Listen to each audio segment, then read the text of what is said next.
할렐루야. 오늘은 마태복음 25장 1절로 13절 말씀으로 보라 신랑이로다 하는 제목으로 함께 은혜를 나누고자 합니다. 마태복음 24장을 보면 예수님과 제자들의 대화가 나옵니다. 예루살렘에서 나오시면서 제자들이 예수님께 이렇게 질문합니다. 예수님, 이 세상 마지막 날에는 어떤 징조가 있겠습니까? 주님이 오실 때는 어떤 일들이 우리 앞에 전개되어지겠습니까? 라고 질문을 합니다.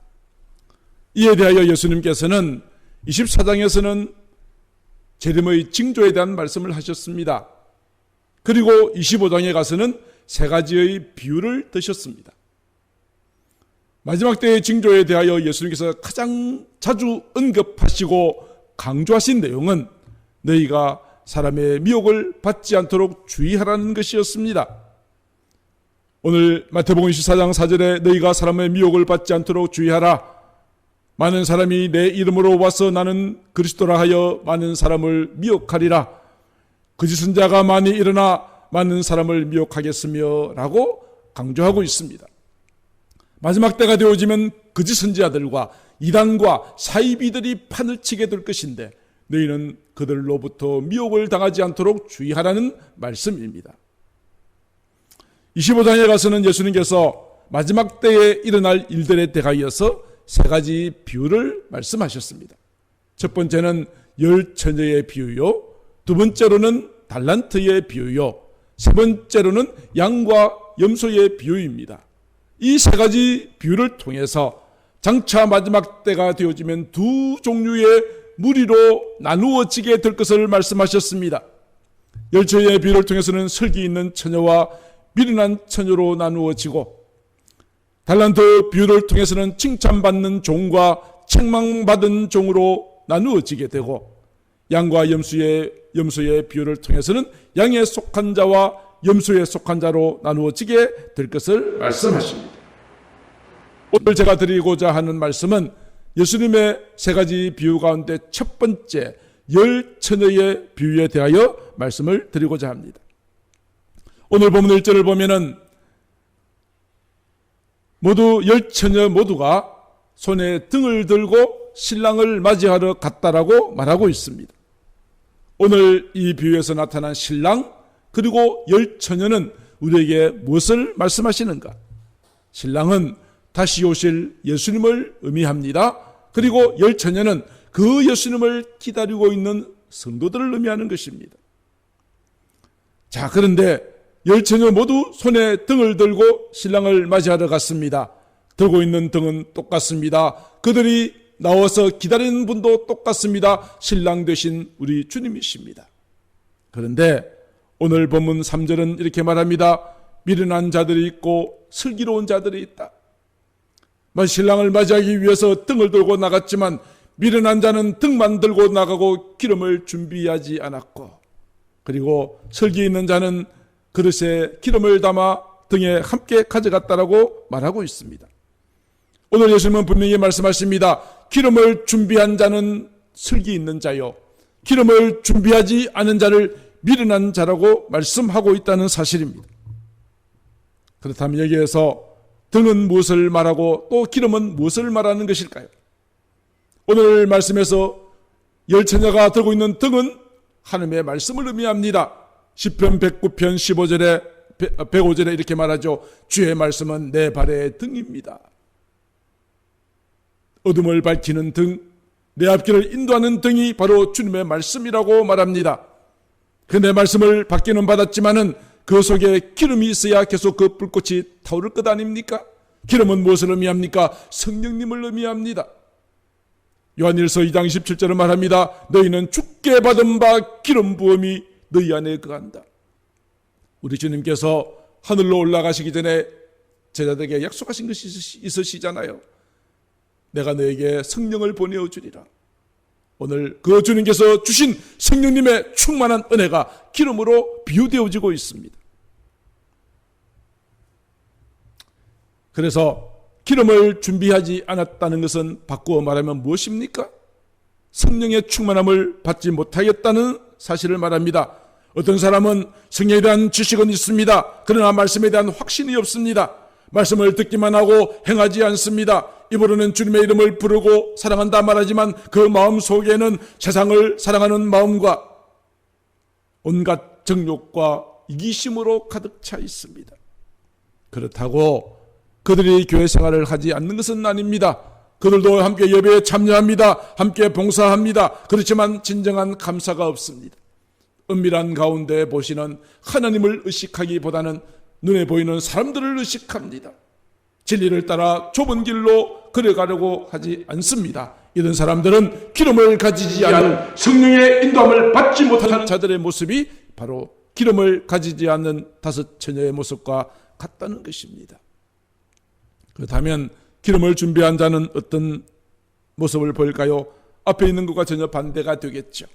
말씀을 들을 때마다 그 말씀이 나에게 주시는 하나님의 음성으로 들려집니다. 그 말씀이 나의 생각과 나의 모든 삶을 변화시킵니다. 날마다 십자가 은혜를 생각할 때마다 구원에 대한 감격과 감사가 넘치는 삶을 살게 됩니다. 우리의 입술에는 찬양이 울려나옵니다. 그 진리의 말씀, 십자가의 복음을 전하고 싶은 마음의 뜨거운 열정이 솟구쳐 오르게 되어집니다. 죽은 내 영혼이 살아납니다.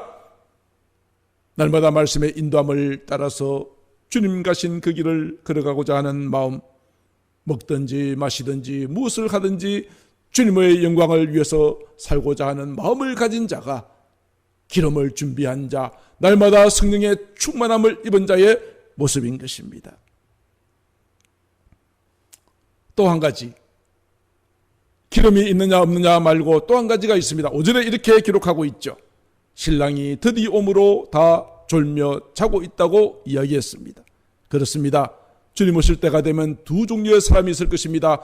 조는 사람과 깊은 잠에 빠진 사람입니다.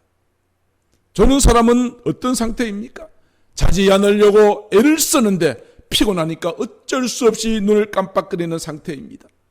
졸다가 주님이 오시는 자그마한 징조라도 보이면 눈을 번쩍 떠서 주님을 맞이할 준비를 하는 자입니다.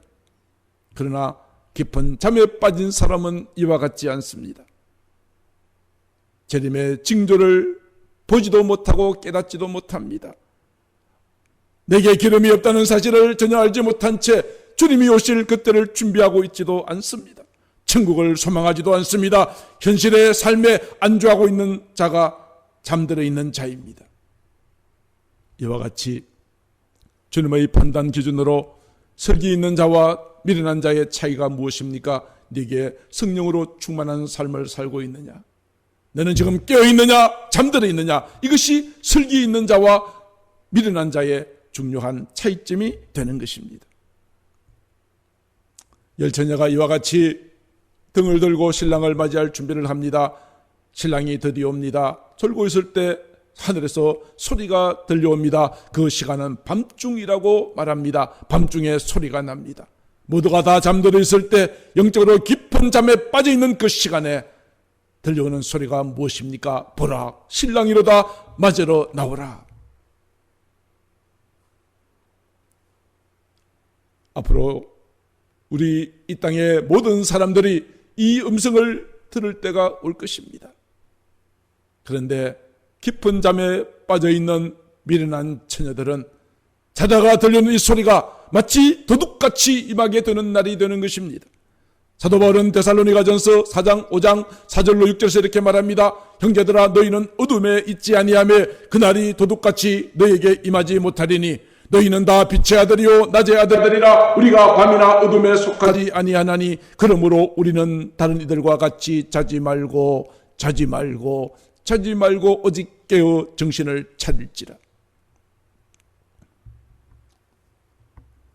잠들어 있던 자들에게는 주님이 오신다는 소식이 밤의 도둑같이 들려오게 되지만 자지 않으려고 애를 쓰면서 주님 오실 때 기다리며 오늘이나 내일이나 이제나 그제나 주님 오실까 기다리는 설기 있는 자들에게는 신랑이 오신다는 소식이 그날이 기쁨의 소식이요 즐거움의 소식이요 감사의 소식이 되어질 것입니다. 신랑이 온다는 소식을 듣고 열처녀 모두가 등을 들고 신랑을 맞이하러 갑니다.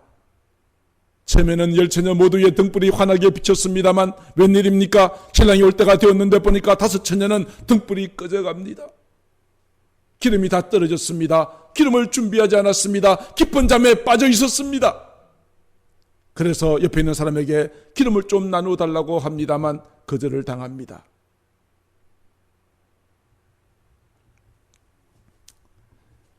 사랑하는 성도 여러분, 열처녀 모두 손에 등을 들고 신랑을 기다렸습니다. 신랑이 오기까지는 누가 설기 있는 처녀인지 미련한 처녀인지는 구분하기가 어렵습니다. 마찬가지로 오늘 저는 이 말씀을 증거하면서 오늘 이 시간 함께 예배에 참여한 여러분들 가운데에서도 주님 오시기 전까지 지금의 모습으로 여러분들이 성령의 기름을 준비하고 계신지 그렇지 아니한지, 다시 오실 주님을 맞이할 준비하느라 정신을 차리고 기다리고 주님 오실 때를 맞이할 준비를 하고 계신지 깊은 잠에 빠져 있는지 알지 못합니다. 사랑하는 성도 여러분, 저는 여러분들 가운데 한 사람도 기름 준비하지 못하고 깊은 잠에 빠져 있는 자가 한 분도 없게 되기를 주님의 이름으로 축복합니다. 예수님께서 누가복음 17장에서 이렇게 말씀하셨습니다. 예수님이 오실 때는 노아의 때와 같고 롯의 때와 같다고 말씀하셨습니다. 무슨 말일까요? 노아의 때에 노아는 방주를 짓는 기간 동안 하나님의 심판을 외쳤지만 모두가 외면하지 않았습니까?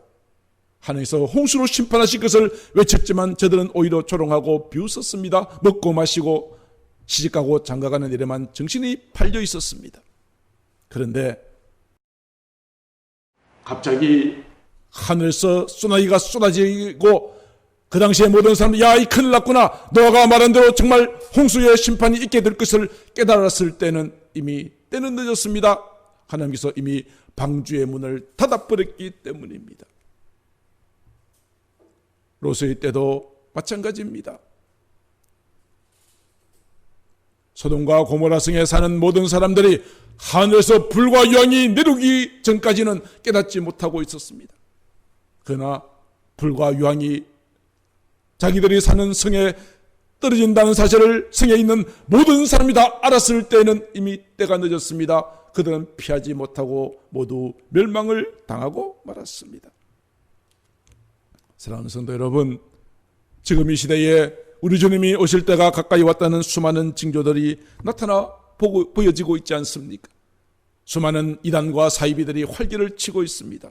교회는 깊은 잠에 빠져 있습니다. 지진과 기근, 홍수 같은 소식들이 들려오고 있습니다. 메뚜기 재앙과 그리고 온갖 코로나와 같은 전염병들이 이 땅을 덮고 있습니다. 이 모든 것들이 예수님께서 마태복음 24장에서 말씀하신 우리 주님이 다시 오실 때의 징조의 모습이요, 우리는 이 모든 사실을 뉴스를 통하여 시시각각으로 실시간으로 우리는 보고 있지 않습니까? 이런 징조를 보면서도 깨닫지 못하고 기름을 준비하지도 못하고 잠들어 있으면 안 됩니다. 우리 주님 오실 때가 매우 임박하였습니다. 우리 주님이 오시고 나면 준비할 수 있는 시간이 없습니다. 너무 늦어버렸습니다. 사랑하는 성도 여러분, 그러므로 바로 지금 이 시간 우리는 졸고 있는 자리에서 일어나야 합니다. 잠들어 있는 자리에서 깨어나야 합니다. 내게 성령의 충만함이 임하도록 우리 아버지 하나님 앞에 간절하게 기도하셔야 합니다. 날마다 하나님의 말씀을 읽고 묵상합시다. 성령님께서 내 마음속에 들어오시도록 간절하게 기도합시다. 어린아이와 같은 마음으로 하나님 앞에 모든 것을 맡겨드리십시다. 내 생각을 버리고 성령님께서 나의 모든 삶을 이끌어 가시도록 순종하여 드리기에 되기를 간절히 소망합니다.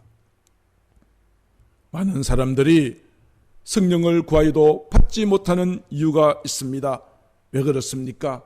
우리의 마음속에 다른 것들로 가득 채워져 있기 때문입니다.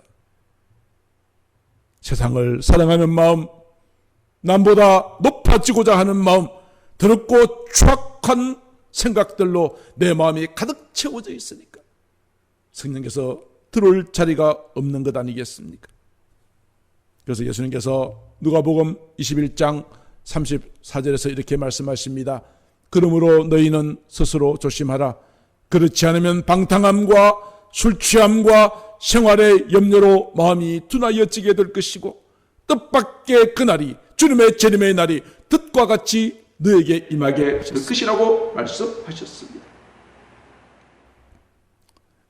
미련한 처녀들은 세상과 물질을 쫓아다니다가 말씀대로 살고자 하는 생각을 잃어버렸습니다. 입으로는 하나님은 나의 주인이십니다 말하지만 마음으로는 세상의 인정과 성공에 목을 메고 살아가고 있습니다. 하나님의 약속을 붙잡으십시다. 우리 주님께서 이렇게 말씀하셨죠. 그런즉 너희는 먼저 그의 나라와 그의 의를 구하라. 주여 오늘 나에게 하나님의 거룩한 영으로 충만하게 하시고 나를 통하여 하나님 앞에 영광 올려드리는 삶을 살아가게 하시고 복음을 듣지 못한 자들에게 복음의 증인으로 살게 하여 주시옵소서. 이렇게 하나님의 나라와 그의 의를 구하면 여러분들에게 성령을 물 붓듯이 기름 붓듯이 부어주실 것입니다. 여러분의 모든 삶에 하나님의 함께하심을 경험하게 되어줄 줄로 믿습니다. 이 모든 것들을 너희에게 더하여 주시리라. 마지막으로 신랑이 왔을 때 기름을 준비한 자, 기름을 준비하지 않은 자, 졸며 신랑을 기다린 자, 깊은 잠에 빠진 자의 운명이 어떻게 바뀌어졌을까요? 오늘 본문 10절에 이렇게 말합니다. 기름을 준비하였던 자들은 혼인잔치에 들어갔습니다. 그리고 이내 문은 닫혀버렸습니다. 10명 가운데 혼인잔치에 들어간 사람 누구라고요? 성령의 기름을 준비하고 오실 주님을 기다렸던 자들은 주님이 오실 때에 함께 혼인잔치에 들어가게 되어졌지만 기름을 구하러 뒤늦게 허둥지둥 됐던 남은 처녀들이 돌아왔을 때는 이미 문이 닫혀 있었습니다. 그래서 문을 두드리며 애걸합니다. 주여 주여 우리에게 열어주소서. 우리도 주님이 오실 때를 기다렸지 않았습니까? 기름을 준비하지 못했지만 등불 들고 기다렸습니다. 제발 좀 문 좀 열어주세요. 문 좀 열어주세요 라고 애걸복걸하였지만 안에서 들려오는 소식은 청천벽력 같은 소리입니다. 내가 너를 알지 못하더라. 이원으로 한다면 내가 너를 한 번도 안 적이 없다는 뜻입니다. 사랑하는 성도 여러분, 내가 오랫동안 교회 다니고 예수를 믿고 하였지만 주님 다시 오시는 날 나는 너를 한 번도 안 적이 없다라고 인정받는다면 어떻게 되겠습니까? 절망이지 않습니까? 그때는 두 번 다시의 기회도 주어지지 않는 상황이 아닙니까? 성경에 보면은 오늘 이와 같이 성령의 충만함을 받지 못하고 주님 오실 그때를 준비하지 못한 자를 내가 너를 알지 못한다라고 말씀하셨지만 또 다른 경우가 있습니다. 마태복음 7장 19절 이하에 보면은 아름다운 열매를 맺지 못하면 그 나무는 찍혀서 불에 던져진대요. 20절에 그들의 열매를 보면 그들을 알게 된대요.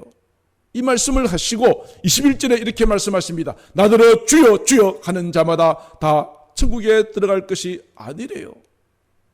누가 주여 주여 부릅니까? 적어도 여러분처럼 교회 다니는 분 아닙니까? 예배 드리는 분이 아닙니까? 여러분들의 입술로 주여 주여 당신은 나의 주인이십니다 라고 입술로는 고백하지만 그렇다고 다 천국에 들어가는 것이 아니래요.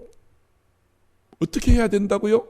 예수님의 말씀, 하늘에 계신 내 아버지 뜻대로 행하는 자라야 들어가리라. 우리의 행실로 들어간다는 것은 아닙니다. 진정으로 주님을 믿는다면 내가 주님의 십자가 내에 감사감격한 내가 주님의 십자가 내의 은혜를 내가 어떻게 보답할까? 주님을 사랑하는 만큼 나의 모든 삶이 주님을 기쁘시게 해드리는 삶이 함께 따라올 때의 그 믿음은 진짜 믿음이라 이 말입니다. 가짜가 있고 진짜가 있습니다. 입술로만 주여 주여 한다고 진짜가 아닙니다. 주님을 사랑하기에 주님의 뜻대로 나의 모든 인생을 주께 헌신하고도 나는 늘 부족한 것밖에 없다고 고백하고 그렇게 살아가는 자가 진짜 구원받을 믿음을 가진 자라 이 말입니다. 22절에는 이렇게 말하고 있지요. 그날에 많은 사람들이 나더러 이르되 주여 주여 우리가 주의 이름으로 선지자 노릇하지 않았습니까? 주님의 이름으로 귀신을 쫓아내지 않았습니까? 주님의 이름으로 많은 권능을 행하지 않았습니까? 저들은 이렇게 보고하고 말하는 저들은 나는 확실하게 구원을 받은 자라고 하는 착각을 하고 있는 것입니다. 착각이라고 말씀을 드렸습니다. 그도 그럴 것이 선지자를 노릇하고 귀신을 쫓아내고 권능을 행한 것이 아무나 할 수 있는 것은 아니지 않습니까? 그들도 주님의 이름으로 한다고 말은 했습니다. 그러나 그들에게 무엇이 문제입니까? 그들에게는 아름다운 열매가 없었다 이 말입니다. 능력을 행하였지만 그들의 모든 삶 가운데는 주님의 영광이 나타나지 않았습니다. 사람들로부터 인정받고 존경받으려고 하는 생각으로 가득 차 있었습니다. 남을 정죄하기에 바빴습니다. 경건의 옷은 입고 있었지만 경건의 능력은 없는 자들이었습니다. 주님의 이름으로, 주님의 이름으로, 주님의 이름으로. 그런데 웬일입니까? 예수님께서 이렇게 말씀하십니다. 마태복음 7장 23절. 그때에 내가 그들에게 밝히 말하되 내가 너희를 도무지 알지 못하니 불법을 행하는 자들아 내게서 떠나가라 하십니다. 이게 왜 불법입니까? 주님의 이름으로 선지자 노릇하고 귀신을 쫓아내고 능력을 행했는데 주님께서는 너는 불법을 행했다라고 이야기하고 계십니다. 이 말에 긴장이 되지 않으십니까? 저는 이 말씀이 무척 긴장이 됩니다. 내가 주의 종으로 목회를 하고 말씀을 전하고 가르치고 섬기고 있지만 내가 한 일을 보시고 주님께서 야 윤목사 너는 지금까지 불법을 행했다라고 말씀하면 나는 어떻게 할까? 마음에 무척 긴장이 되는 것도 사실입니다. 오늘 예수님께서 알지 못했다고 말했던 이 사람들, 그는 주님의 이름으로 많은 능력도 행하고 하였지만 그들의 마음속에 중요한 한 가지가 빠져 있는 것입니다. 그들의 행함, 그들의 모든 사역에 빠진 것이 무엇입니까? 진정으로 주님을 사랑하는 마음이 빠져 있는 것입니다. 예수님께서 요한복음 14장 15절에서 이렇게 말씀하십니다. 너희가 나를 사랑하면 나의 계명을 지키게 될 것이다. 사람들에게 보이기 위해서 하는 모든 사역, 모든 봉사는 하나님께서 보실 때 아무 의미가 없다 이 말입니다. 아무 의미가 없어요. 내가 정말 주님을 사랑함으로 나의 모든 것을 다 주께 드려도 부족한 것밖에 없음을 고백하고 하나님은 내 편이시라 사람들이 내게 무엇을 할까? 나는 두렵지 않다라고 담대하게 복음을 가지고 나아가고 그런 삶이 없다면 우리가 행하는 모든 사역들은 하나님이 보실 때는 이런 딱지가 붙습니다. 너는 불법을 행하였다. 너의 삶을 통하여 나타난 열매가 없으면 너는 나를 한 번도 알아본 적이 없다. 그렇게 말씀하신다는 것입니다. 사랑하는 성도 여러분, 저는 오늘 이 말씀이 이 마지막 때를 살아가는 우리들에게 가슴 깊이 새겨야 할 말씀이 아닌가 싶습니다. 다시 말씀합니다. 사랑이 없이 행한 모든 것은 불법입니다. 그들이 맺는 열매는 결코 아름다운 열매가 아닙니다. 못된 열매입니다. 아름다운 열매를 맺지 못하는 자들을 향하여 도끼가 이미 나무 뿌리에 놓였으니 찢겨서 불에 던져지게 된다고 말씀하셨고 내가 너를 도무지 알지 못하니 불법을 행한 자들아 내게서 떠나가라 말씀하실 것입니다. 이제 말씀을 정리하려고 합니다. 사랑하는 성도 여러분, 우리가 날마다 성령의 충만한 삶을 살지 못한다면 세상의 유혹과 핍박과 시험에 넘어질 수밖에 없습니다. 죄에 끌려다니게 될 것입니다. 여러분, 아직도 버리지 못한 자가 있으십니까? 빠져나오지 못한 죄의 습관의 자리가 있으십니까? 속히 빠져나오시기를 바랍니다. 하늘로부터 불과 유황이 임하기 전에 소돔과 고모라 성에서 빠져나오지 않으면 아무도 구원받지 못합니다. 죄악으로 가득한 이 땅, 우리의 모든 삶의 죄악의 자리에서 빨리 속히 빠져나오셔야 합니다. 시간이 없습니다. 시간이 없습니다. 급합니다. 하나님의 말씀이 오늘 나에게 무엇을 요구하는지, 진리가 무엇인지 깨닫지 못하고 순종하지 않는다면 오늘 또 여러분들은 불법을 행하고 계시는 것입니다. 이를 깨닫지 못하고 있다면 여러분은 깊은 잠에 빠져 있는 것입니다. 여러분의 삶에는 아름다운 열매가 아니라 못된 열매만 주렁주렁 맺혀지게 될 것입니다. 예수님께서 이 열처녀의 비유를 통해서 주신 마지막 결론은 13절 말씀입니다. 그런즉 깨어있으라. 너희는 그날과 그때를 알지 못하느니라. 바로 지금이 은혜 받을 때입니다. 지금이 성령의 충만함을 사모할 때입니다. 회개할 때입니다. 주님을 맞이할 준비할 때는 지금입니다. 이제 주님 오실 때가 가까이 왔습니다. 멀지 않았습니다. 미루지 마십시오. 우리 주님 오시고 나면은 그때는 준비할 시간이 없습니다. 너무 늦습니다. 그러나 지금이 바로 은혜 받을 시간, 지금이 내가 성령의 충만함을 바라볼 그 시간이 되는 것입니다. 말씀을 마칩니다. 사랑하는 성도 여러분, 저는 우리 성도님들이 항상 깨어 다시 오실 주님을 맞이할 준비를 할 수 있게 되기를 바랍니다. 성령의 충만함을 받으시고 날마다 아름다운 열매를 맺히고 예수님의 향기를 온 땅에 펼쳐나가는 거룩한 성도로 살아가실 수 있기를 우리 주 예수 그리스도의 이름으로 축복합니다. 기도하겠습니다. 존귀하신 아버지 하나님, 우리 주님이 다시 오실 수많은 징조들이 우리 주위에서 날마다 뉴스들을 통하여 확인되고 있습니다. 아버지 하나님, 이러한 때 우리가 성령의 기름을 준비하지 못하고 살아간다면 우리 주님 다시 오시는 그때에 우리는 불법을 행한 자가 되고 닫혀버린 천국문 앞에서 울며 애통하는 자가 되고 말 것입니다. 하나님 아버지, 보라 지금은 은혜 받을 때요, 보라 지금은 구원의 날이라. 주여, 오늘도 이 말씀을 듣고 깨달은 대로 나의 모든 죄를 회개하고 다시 오실 주님을 맞이할 준비 잘하는 저희들 되어지게 도와주시옵소서. 아버지 하나님 앞에 더욱더 모이기를 힘쓰게 하시고 말씀을 듣는 것과 성령의 충만한 은혜를 사모하며 아버지 하나님 앞에 간구하여 오순절날 마가의 다락방에 임하였던 놀라운 성령의 역사가 오늘 우리에게 나타나게 하옵소서. 오늘 이 시간 주여 찾아오시옵소서. 주여 이 시간 성령의 불을 허락하여 주옵소서. 깨닫게 하여 주시옵소서. 사랑이 많으신 우리 구주 예수님의 이름으로 기도드리옵나이다. 아멘.